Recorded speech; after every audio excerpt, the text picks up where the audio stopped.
आज की क्लास में हम लोग क्लास 10 ट्रायगोनोमेट्री एक्सरसाइज 8.2 का सवाल सोल्व करेंगे। चलिए देखते हैं। जैसे कि हम लोग जानते हैं जो हमारा sine cos tan cot sec cosec ये जितना भी है इन सब का जो है ना कम से कम हमें 90 डिग्री तक का मान याद रखना होगा, तभी जाकर हम लोग इस सवाल को सॉल्व कर सकते हैं। तो चलिए, जैसे कि यहाँ पे साइन 60 डिग्री, तो साइन 60 डिग्री साइन 60 का मान कितना है? तो √3/2 है। तो साइन 60 का मान हमें कितना लिखना है? √3/2। यहाँ पर क्या चीज का साइन है? तो यहाँ पे मल्टीप्लाई किसका का साइन है? यहाँ पे कोस 30। देखिए कोस 30 आपका कहाँ पे है? तो कोस 30 यहाँ पे है √3/2। तो यहाँ पे देना है √3/2। यहाँ पे आपका प्लस का चिन्ह आ जाएगा। साइन 30 का वैल्यू कितना होता है? तो साइन 30 का वैल्यू आपका 1/2 गुने कोस 60 का मान कितना होता है? तो कोस 60 का वैल्यू आपका 1/2 हो जाएगा।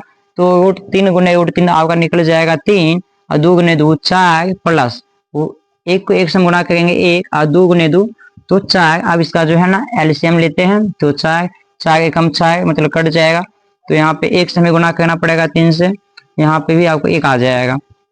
4/4 बराबर 1। यहाँ पे आपका जो आंसर आएगा ना वो 1 आएगा।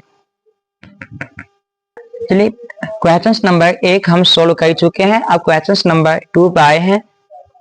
तो यहाँ पे दिया गया है आपको 2 tan square 45 degree plus cos square 30 degree minus sine square 60 degree. तो यहाँ पे है ना 2 है तो 2 देंगे और tan 45 का वैल्यू कितना है? तो tan 45 का वैल्यू आपको 1 मिलता है ना, 1। यहाँ पे स्क्वायर लगा है तो स्क्वायर लगाएंगे, प्लस है प्लस। अब कोस 30 का वैल्यू, तो कोस 30 कहाँ पे है? कोस यहाँ पे ना कोस 30 का वैल्यू कितना है? तो √3/2। यहाँ पे स्क्वायर लगा है तो स्क्वायर लगाएंगे, यहाँ पे आपका माइनस है माइनस आएगा। अब साइन 60, तो साइन 60 का वैल्यू कितना होता है? √3/2 स्क्वायर लगा है तो स्क्वायर हम लगाएंगे।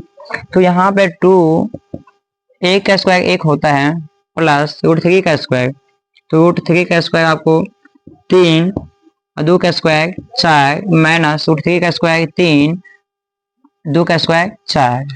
2 को हम 1 से गुना करेंगे 2 हो जाएगा, प्लस है प्लस 3/4 माइनस 3/4। यहाँ पे बटा में 1 हम दे सकते हैं। यहाँ पे हम एलसीएम लेंगे तो 1 को हमें 4 से डिवाइड करना है, तो जो हमारा भागफल आएगा वो आपका 4 आएगा। 4 से हमें गुना भी करना है। 2 चौके 8 प्लस 4 से 4 खत्म, 1 से गुना करना होगा। यहाँ पे 1 गुने 3 माइनस तो माइनस यहाँ पे आएगा, यहाँ भी आपको 3 आएगा। 8 3 एक आएगा माइनस 3/4। 8 में से 3 जाएगा बचेगा 8 8/4 बराबर 2 आपका आंसर है।